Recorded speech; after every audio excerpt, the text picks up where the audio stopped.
How's everybody doing? That was unbelievable. After a whole day of traveling from all corners of North America to have everyone studying Torah together, you guys did an amazing job. Give yourselves an amazing round of applause. Rabbi Nissel 2013 off to an amazing start. Okay, I need every single person here's attention. Listen very closely. To wrap up the learning for tonight, to get us to a place of sibling rivalry that ends in murder, to inspiration and lessons learned, to take us from the world of Bereshis to the world that makes it all meaningful and makes it all a part of us. We have a very, very special guest that is with us for the entire Yarchei Kal. Ladies and gentlemen, I don't know if all of you have had the opportunity to meet him. His name is Rabbi Nissel. Rabbi Nissel. Rabbi Nissel is the Mashkiach Ruchani, which fits in. The goal of Yarchei Kal is to use Chachin as much as possible. Yarchei, in fact, let's get a big Chach from everyone.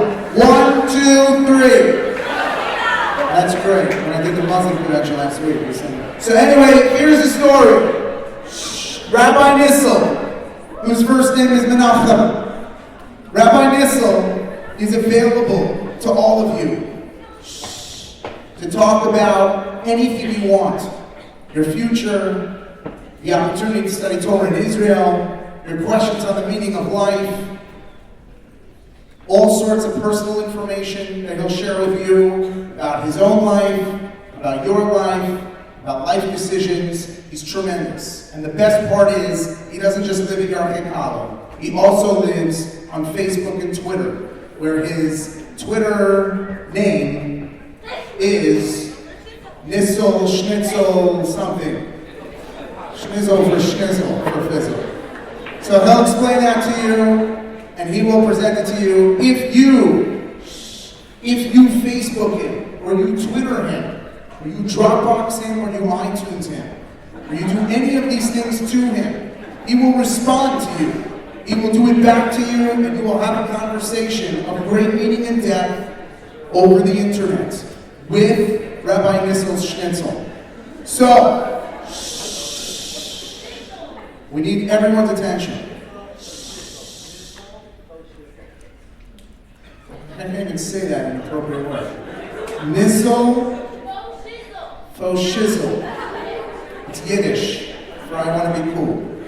Listen closely. Listen closely. Ladies and gentlemen, you have no idea. You have a gem from Jerusalem. You have a Jerusalem gem.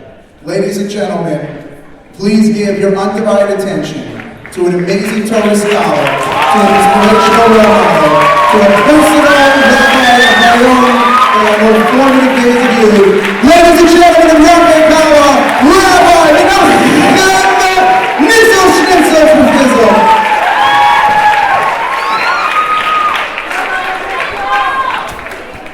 Okay. Camel? I'm not a camel. Just get me some normal water. Oh, there we go. Shkayach. Thank you, Vanna. Okay. Okay, so for those of you that already know me, most of my presentations begin with airplane stories. Actually, I will not talk about what happened yesterday, spending 2 hours in Newfoundland in minus 15 degrees centigrade, but that's because, thank God, no one here is Canadian. Canada, thank you. Thank you for your beautiful dysfunctional country. What I do want to talk about is that before NCSY had a summer program called ICE, it used to be inappropriately called NCSY Eurotrip. Where is Lashat, my favorite Mexican? Is he here?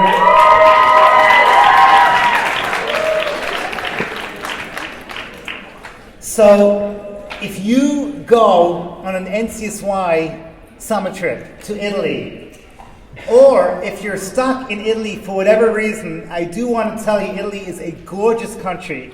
There are so many beautiful things to see there. You can go to Venice, you go to Rome, you go to Florence. Whatever you do, if there's one thing to take out of Yarchi Kala, do not go to the city of Pisa.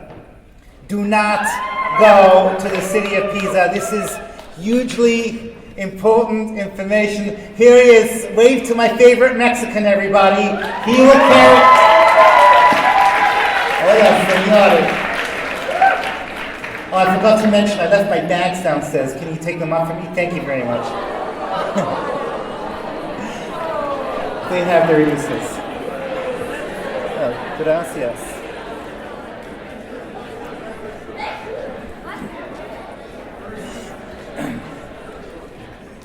He also gives a good back massage, but we won't go there.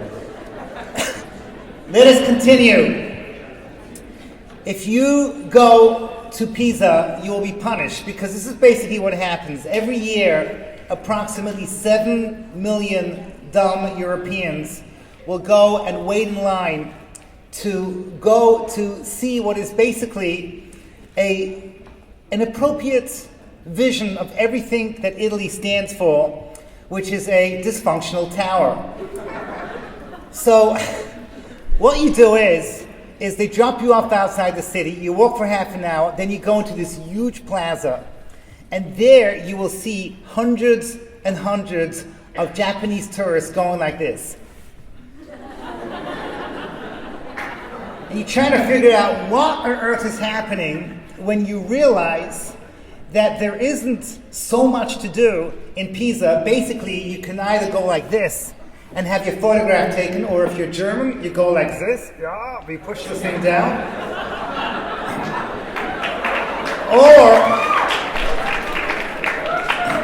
Or you have a choice. You can actually climb the tower yourself and waste another hour, and you can get to the top of Pisa and see how ugly the city actually is. What happens in practice is that you end up spending money in souvenirs. So you spend the rest of the day buying dysfunctional everything, dysfunctional trinkets, dysfunctional cups, dysfunctional underwear, dysfunctional, you name it. Everything that is possibly at an angle, you can buy there in Pisa. And here I am, the great Rabbi Nissel. I am being paid to inspire. I am being paid to do something to change the lives of these young boys and girls. And then I had the following inspiration. I got together all my NCSYers. I sat them down in the grass right next to the Japanese tourists, leaning tower Pisa.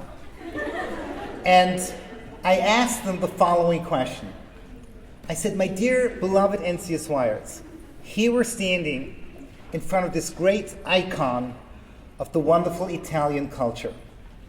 What can we learn from the Leaning Tower of Pisa? This is a good question. What can we actually take into our own lives from the Leaning Tower of Pisa? So this is a moment that every educator loves. I'm looking at their beautiful faces, and they're looking at me and say, Rabbi, teach us. What can we learn from the Leaning Tower of Pisa? And I came up with the following, I say this humbly, the following brilliant answer. I said, no matter how beautiful your tower may be, it is only as strong as its foundations. Ooh, impressive, eh? I gave a message of education. You have to begin life with strong foundations. You have to begin history with strong foundations. At that point then, the following crazy thing happened. There was a young man. His name was Seth. He was from Columbus, Ohio. He's happily married now, but at that point then, I cannot tell you how ugly he was.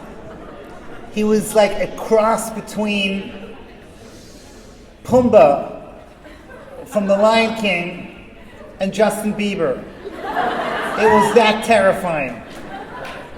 And Seth looks at me and he says, Rabbi, I can do better than that. Now, obviously, I have no ego, and obviously I did not feel threatened by this little runt.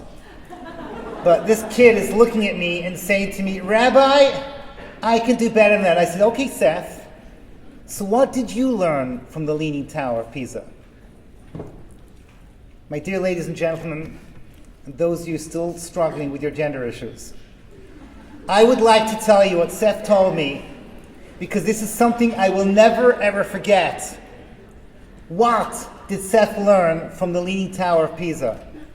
And I quote, no matter how much you mess up in life, you can always make money out of dumb American tourists. There we go, Seth Rutland is the man. So I'm thinking about this, and I'm thinking, this boy is a genius, because between him and myself, we basically covered everything. I was teaching the idea of roots, the idea of getting it right the first time. But Seth was teaching us, no matter how much you mess up, you can always fix things. You can always look at things from a different angle and work things through. This applies to every single one of us, and this also applies to humanity. Because humanity, boy, did we know how to mess things up. Oh my gosh. Boy, did we mess things up at the beginning of society, at the beginning of the world. But we have the ability and we have the vision how to fix things, how to be creative, and how to rebuild. You all just learned the story of Cain and Hevel. What's with that story? Cain was psycho. This guy, one of the first people of creation, you read his story and you ask yourself, what on earth is going on over here? This guy needs so much therapy, we don't even know what to do with him. He is jealous, he is a murderer, he is a liar. This guy could work in American politics.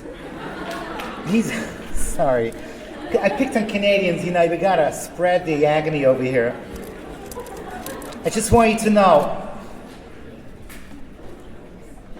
Hevel is not much better, because Hashem says, you know what, I don't care if Hevel dies. Hevel also messes up.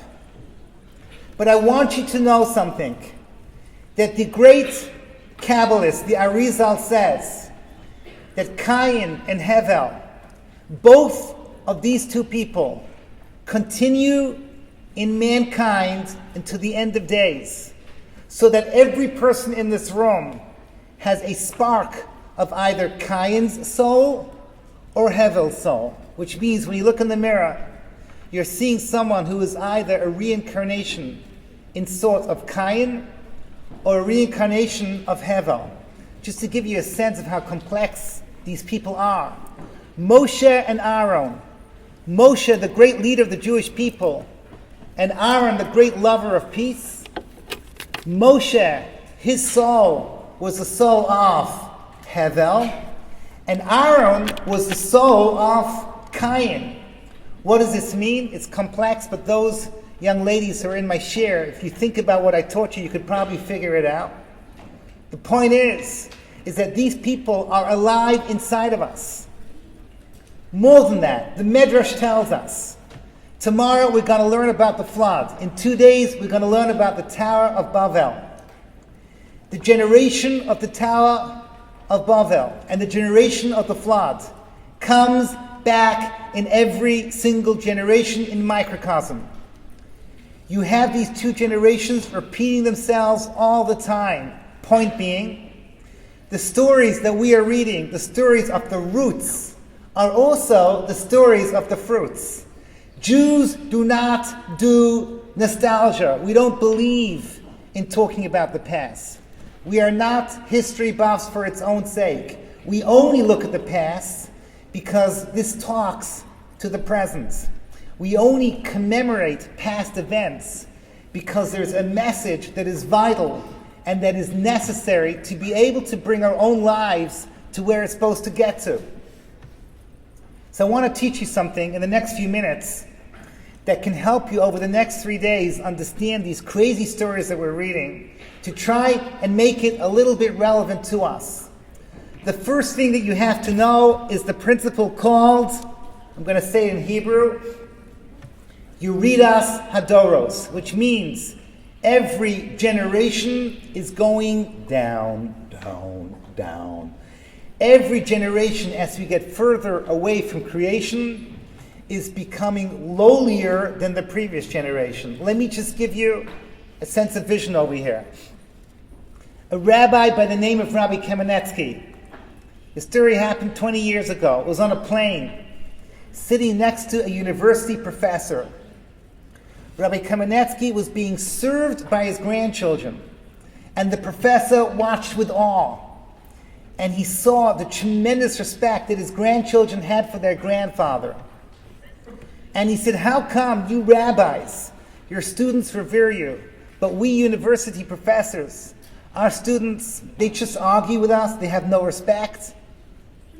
And Rav Kamenetsky said something very profound. You believe in evolution. You believe we're coming from the monkeys. But we, Torah Jews, we believe we're going to the monkeys. Meaning, we believe that every generation is becoming more monkey-like, and therefore logic dictates that my grandchildren will look up at me because I'm a higher generation, and your students will look down at you because you're a lower generation. This is something hard for us to fathom. Let me just give you a little idea over here. Hands up if you've heard of a rabbi called the Vilna Gaon. He lived 200 years ago. Most of you are putting your hands up. It's okay if you did not, because now let me tell you who he was. This person was a real person. You go to Vilna in Lithuania, there's a statue for him. He's so real that my rabbi told me that his father knew a man who knew the Vilna Gaon. How does he know the story? Because the Vilna Gaon gave a blessing of longevity. He gave a blessing to longevity to someone that lived over 100 years, who met my teacher's father's friend. The bottom line is, the Vilna Gaon was real. The Vilna Gaon was real, but can you relate to a man that by the time he was 13, there was no one left in Europe that could teach him Torah? He was so brilliant. People came from all over Europe to hear his bar mitzvah lecture. His students said, by the time he was bar mitzvah, he could already create a golem. Phil, how do you translate golem? I need help. A golem. He could create a monster. It's a what? A Frankenstein. But Frankensteins are scary. He could create a cuddly golem.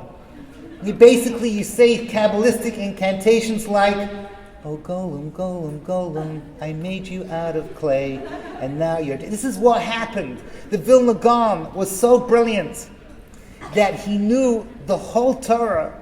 He had everything in his fingertips, back and forth, and he never slept for more than half an hour.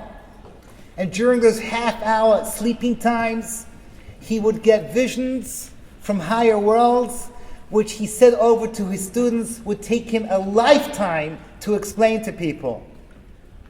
The Vilna Gaon said, I know all of science.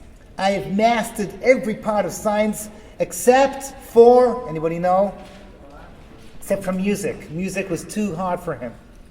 But everything else he knew. The Vilna Gaon was a superhuman being, and yet he was only 200 years ago. And when the Vilna Gaon was asked to say over something from somebody that lived 800 years ago, from Rashi, or if you would say something over from the Rashba from Spain, his students said his body used to start shaking. I'm quoting the ancient rabbis from 800 years ago. Do you hear what I'm saying? You go back every generation. These people were brilliant. These people were masters of deep existential thought in a way that cannot be comprehended. I want you to know that you and I can only picture going back, let's say 2,000 years. 2,000 years, the study of the Talmud, the study of the Mishnah. In the secular world, you had the Greeks. That's where we end. That's where we stop relating. Before that, we had no idea what these people were. To think of them as humans, like you and I, is like going to the zoo and thinking that monkeys are the same species as us. These people were completely different. For example, you see very clearly, before 2,000 years, there was a thing called prophecy. If you think prophets were these freak shows that went around saying visions they had at night, you are wrong. Every single Jewish boy and girl would study how to become a prophet. Just like you study Talmud, they would study prophecy. Only the top would actually make it, but everyone studied the stuff. Everyone knew how to meditate. There was no need for a sitter, because every Jewish boy and girl could create prayers by looking at the sky and looking at the sunsets and looking at life, and they would say prayers to God that were unique and special and powerful, because everyone had a light version of prophecy inside of them. Witchcraft on the side of evil, miracle making on the side of goodness were real. Yes, everyone went to Hogwarts. How cool is that? And if you were on the good side, you had to learn defense of the dark arts. These things were real. You had to figure out if you wanted to date Hermione or Ron, depending on your gender. It gets confusing. These things in ancient times were actually real. People had to do these things. We can't relate. We have no idea what these things were. And now I'm getting to my point. Once you get to the Genesis stories, Parshas Bereshis and Parshas Noach, the story of Cain and Hevel, the story of the sin of Adam and Eve, the story of the flood and the story of the Tower of Babel, that is something beyond. We cannot even begin to fathom what's going on. We have no way of relating whatsoever. What do we do when we read these people lived up to 1,000 years? In those days, people lived over 900 years. People were significantly taller than we were. They were tall like buildings. It says that in those days, there was no such thing as children. People would come out adults. I have no idea what that means. In the time of the flood, which we're going to learn about, which was the destruction of desire, a child would come out of the mother's womb and run to find a knife to cut his or her umbilical cord. What does that mean? I have no idea, but the Midrash brings this down. We just learned about Cain and Hevel. These people were people you cannot comprehend how these people were working, on what level. How on earth are we supposed to relate to building a tower of Babylon, which we're going to learn that God said, if they want to, these people can cut me off. This tower was a tower that had real power. Do not think that these ancient witchcraft people could create things that were fake. These things were real. If you understand a little bit about what creation is all about, you understand that Nachmanides says that the ancients understood the power of letters, and letters is how things are created. Adam would look at a dog, and he'd see the kaf and the lamed and the vase in the dog, and he knew that this was a kelev. And witchcraft, and on the other side, and the power of holiness, they knew how to take letters and to manipulate them, and through that, they could manipulate nature. Can I relate? No. Can I say the words? Yes. But if I cannot relate, why am I learning these things? Why am I learning about stories and sins that to me seems to be out of some bizarre science fiction show? Especially in our generation. I don't want to depress you, but we've never had a generation as distant from the world the way God wanted it as our generation. We live in a generation where never, ever has music been so bad. No, seriously, I am not making fun of Miley and Selena and all the other people that you secretly adore. Never has art been so primitive. Never has architecture been so poor. Never has there been a generation where it's so hard to make a marriage work, to make friends, to appreciate the beauty in this world. The fact that you have an infinity of power and technology has not been able to advance us even an iota. As we speak, many people in this audience are secretly playing with their machines under their tables because they have ADD. Not because they're not enjoying this class, because they can't focus on one thing at one time. Well, guess what? You're normal. That's the way the generation looks. Once upon a time, people would contemplate great thoughts. They would walk outside, look at the stars, think about existence, ponder the great deep meanings of life. And today, the great existential question is, what does the fox say? This is what's going on. People are contemplating, how on earth does it work? I know that as I'm speaking, there are girls that are trying to figure out how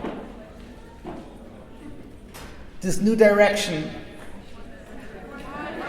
no, that's One Direction, how on earth do they get their hair to defy gravity? I just can't do that. And the boys are trying to figure out if Miley Cyrus's tongue is actually longer than her brain. These are the great questions that we ponder today. But once upon a time, people thought about life. And what's it all about, and what's going on behind the scenes. Yesterday morning, I woke up in a hotel in Frankfurt, Germany. I want to take this opportunity to thank NCSY. This is my third year running on the way to Yarchikala, those of you that have been following me, Nebuch. So you'll notice that I always come here through Germany because it's a free stopover. So what happens is that the communities in Germany, they build their Shabbatonim around my NCSY schedule. Those of you that from the New York region, go New York. Remember, I came from Berlin. Go for it. Woo woo, there we go. Okay, it's about as much as you get from a New Yorker.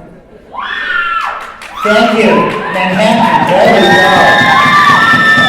That's more like it. Thank you, Rafi. I want my massage after the class. But I want you to know, on Sunday, I saw something incredible.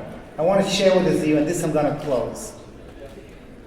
On Sunday, remember, Rabbi Nissel is in Frankfurt, Germany, together with 80 German students from 20 different cities, thanks to my NCSY schedule.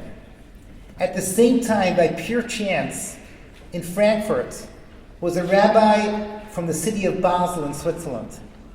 His speciality was, I'm sorry ladies, I'm just going to have to say it the way it is, adult circumcision. Okay, this is not where you want to go, ooh, trust me, wrong discussion. Rabbi Karish is getting all excited. He's a mole. Anyhow, so here you have Rabbi Solomon from Basel, Rabbi Nissel from Jerusalem. We're in Frankfurt, and Rabbi Solomon comes in, and you have to know that many of the young men in that Shabbaton were never circumcised. These are all young men from the former Soviet Union. They don't even know anything. They cannot even name you the names of the forefathers. And they never had a circumcision. And he comes in and says, guess what? I'm here. Anybody wants? Free circumcision. As long as I get to keep the tips. Sorry about that. That was bad. I'm sorry. I'm not capable of speaking half an hour without being inappropriate. So, there was one young man, his name was Michael. Just thinking about him makes me feel uncomfortable, but Michael was a philosophy student from Heidelberg University, one of the most ancient universities in the world, in Germany. And he was, not only was he a philosophy student, but he told me he was a straight A student and he was awarded with a lifelong membership to the Heidelberg Philosophy Club. Isn't that exciting? And he volunteers himself for the job. He's going for it. And on Sunday lunch, we made a festive meal. And they asked me to speak. And I want to share with you what I said over there, just in a nutshell. The first 2,000 years of Jewish world history was a mess. We messed up again and again and again and again and again. And the year 2000, just before the year 2000, we built this tower called the Tower of Babel. The final act of defiance. Remember, you're going to learn tomorrow that the flood was all about the world of lust, the world of physical craving, the world of desire. And when we learn about the Tower of Babel, it's all in the mind, the intellectual war against God. One man comes out of this 2,000 years. And for this one man, the 2,000 years of mess up was worth it, because this one man would make a covenant with God and said, don't give up on humanity, because I'm going to get it right. That one man, his name was Abraham. He makes a covenant, and the rabbis tell us the covenant was twofold, one in his body and one in his mind. One was the bris milah, but one in his body was to control the power of desire, and the other is called the bris hatera, the bris halashon, the power of speech, and that was the ability to talk in the holy tongue, words of Torah. And Abraham says, I will instruct my children two things. One is circumcision. We will give our lives up for circumcision. And the other is Torah. We will give our lives up for the study of Torah. And with that, says the Mishnah, he redeemed 2,000 years of mess up. 2,000 years of total voidness, of nothing productive happening. What happened out of those 2,000 years? Abraham sets a vision for the future. And every generation is going down, down, down, down, but not really down. Because I'm telling you a little secret.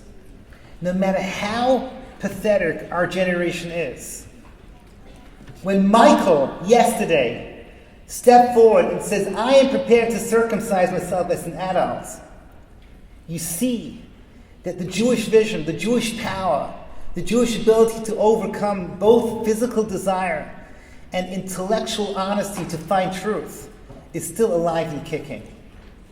And this is where everyone in this room comes in. Because these stories are not ancient stories. These stories are vibrant and alive. Thank God we have the rabbis to guide us. Thank God, if you want to go deeper, we have the Kabbalists to guide us. But we have the ability to take these stories and to recreate them. Like Sam from Columbus, Ohio taught me about the Leaning Tower of Pisa.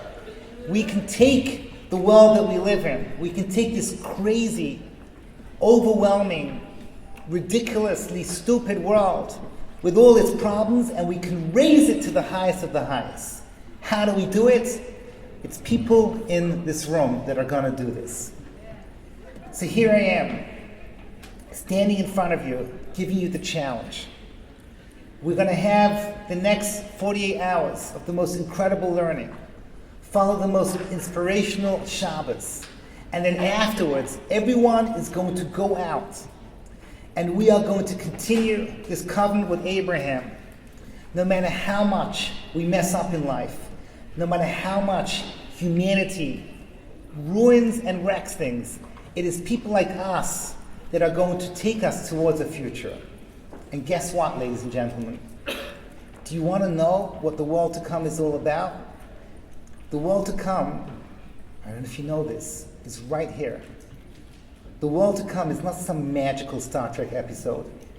We're not going to get on some kind of a space rocket and go out to some planet beyond, and there's Moses and the forefathers and the foremothers and Japanese people making sushi. Oh, Leviathan, very good. It's not going to happen that way. Right here on this world, people like you and I are going to create the world to come, where we fix finally the sins of the generation of the flood and the generation of the Tower of Babel.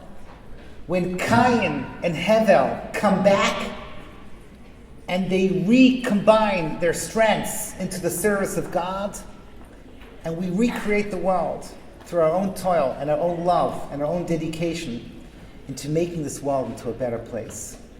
And that is why we're here, and that is why we're so excited to make this Yarchikala the biggest Yarchikala that we've ever had into the best Yarchikala ever. Thank you very much.